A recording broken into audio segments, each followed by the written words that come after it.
Ricardo Meira, muito boa tarde. Que Boa bom ter você tarde, aqui. bem-vinda. Primeira vez que a gente trabalha junto na coluna, né? Exato, eu já estou achando o máximo, viu? Porque a gente conversa aqui, parece que a gente já se conhece há muito tempo. É, Os assuntos sempre vão fluindo sempre muito flui. bem. Conta pra gente primeiro, qual foi a ideia inicial de Lúcio Costa para as quadras 700? Boa. A ideia inicial do Lúcio Costa não era ter quadra 700.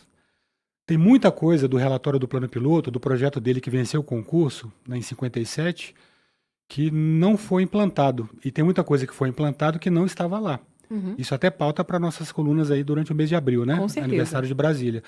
Uma delas é exatamente, né, a linha ali das quadras 700. Na proposta do Lúcio Costa, ali era para ter, na largura de uma superquadra, né, 250 metros mais ou menos, era para ter uma faixa prevista para hortas e pomares. É mesmo? Anos 50 era outra coisa, né, outra Ah, realidade. Então, gente, e que as pessoas tentam fazer isso hoje nas na marra entrequadras na ali. marra. Lúcio É. Costa era muito fofinho, né? 56, 57 ele achava que na capital federal ia ter plantação de tomate, de morango, é muito Ai, que bonitinho isso. delícia.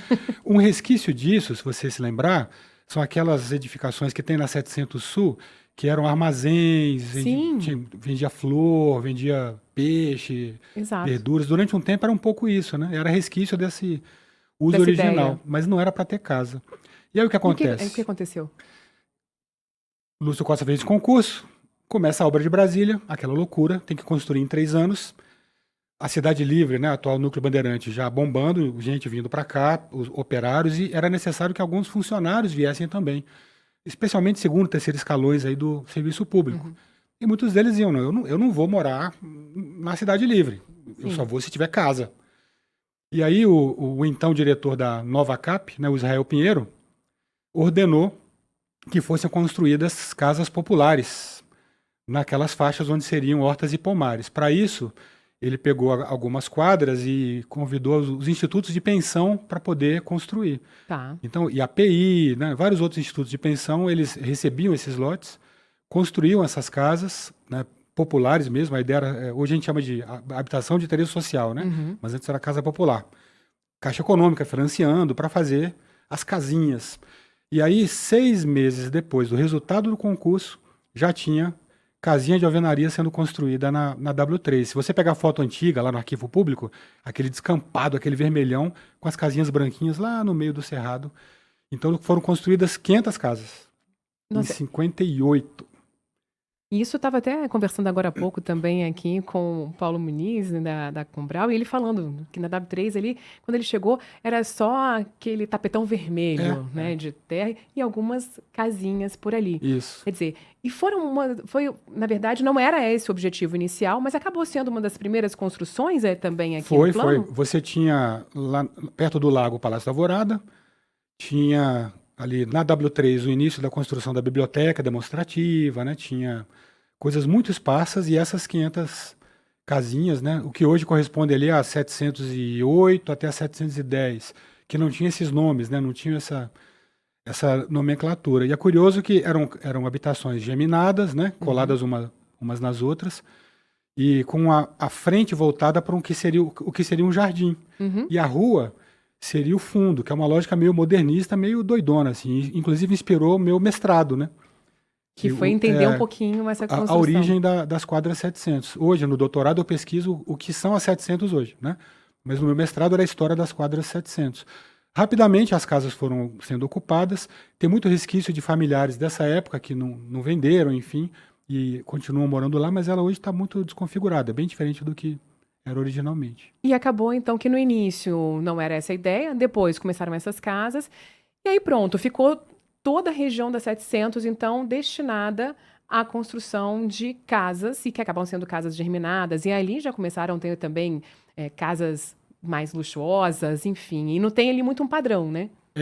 Era para ter, né, no Código de Obras original lá dos anos 60, ele determinava que tinha que ter um padrão visual de fachadas, elas tinham que ser branquinhas, alinhadas e tal. Ah, então tinha isso. Tinha, nunca foi cumprido, mas tinha.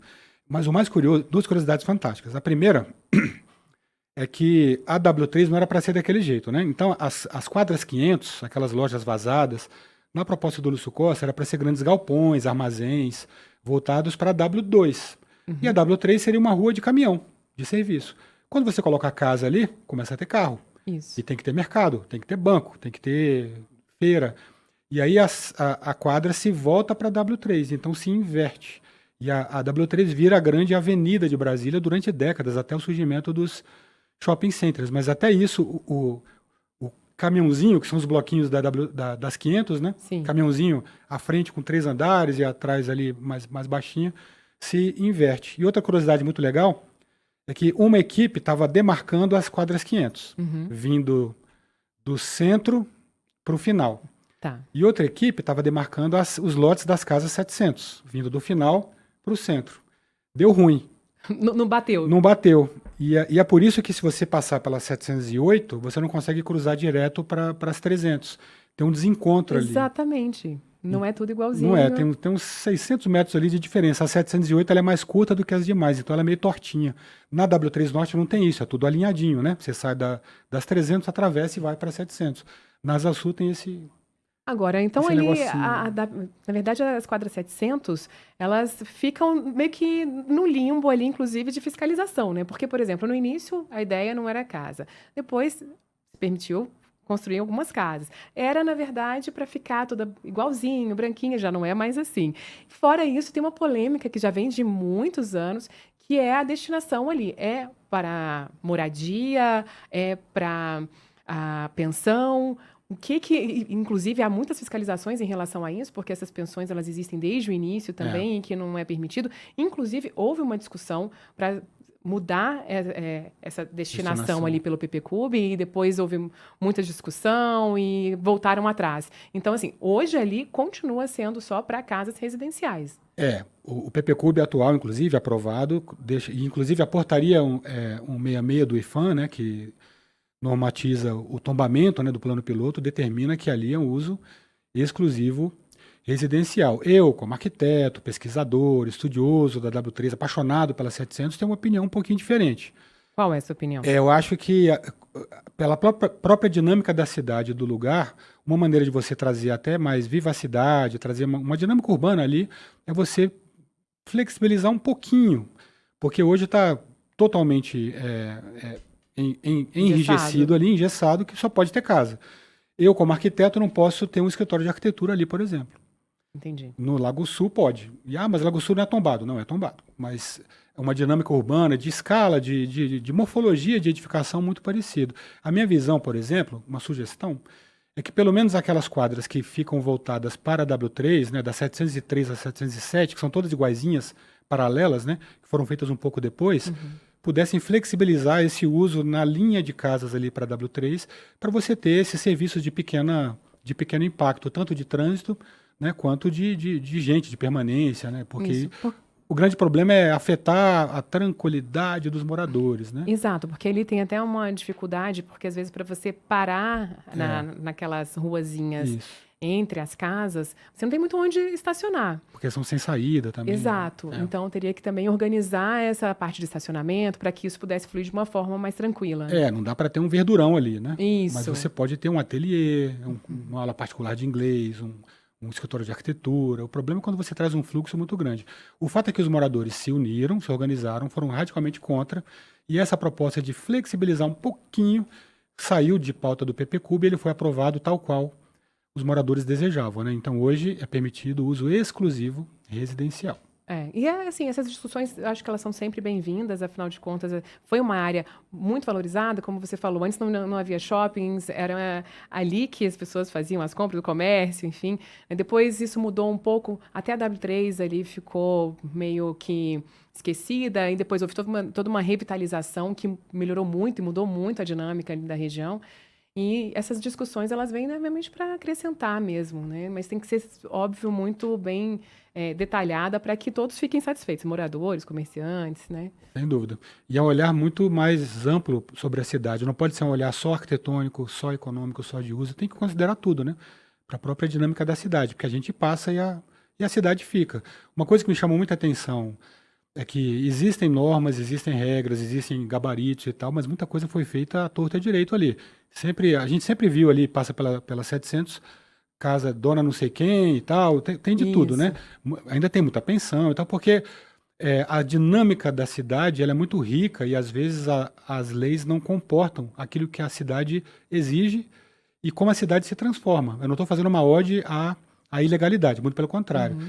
Mas assim como quando a gente vai projetar passeios, a gente observa por onde as pessoas já passam, é importante que você, ao pensar nas leis, tenha um olhar também sobre o que a cidade pede para Uhum. que ela se desenvolva e que não surjam pressões excessivas em outras áreas. Como a gente está falando de uma cidade tombada, é muito importante saber o que deve ser rígido, defendido para preservar a ideia original do Lúcio Costa e os preceitos que fizeram Brasília se tornar um ícone mundial, e aquilo que é inerente a uma cidade que é jovem. Nossa cidade é Uhum. adolescente, está Exato. começando a sua história. Então as coisas mudam, os usos, as prioridades vão acontecendo. Bom, e você trouxe questões que tenho certeza que muitos ouvintes aqui também não sabiam, e foi tese do seu mestrado, né? Assim, alguma outra curiosidade em relação a 700 que a gente pode trazer aqui para o ouvinte? Tem, eu ouvi de um arquiteto que trabalhou na época como topógrafo na medição de Brasília, que como você faz as 700, você tem as 900, que eu não teriam também, né? Isso.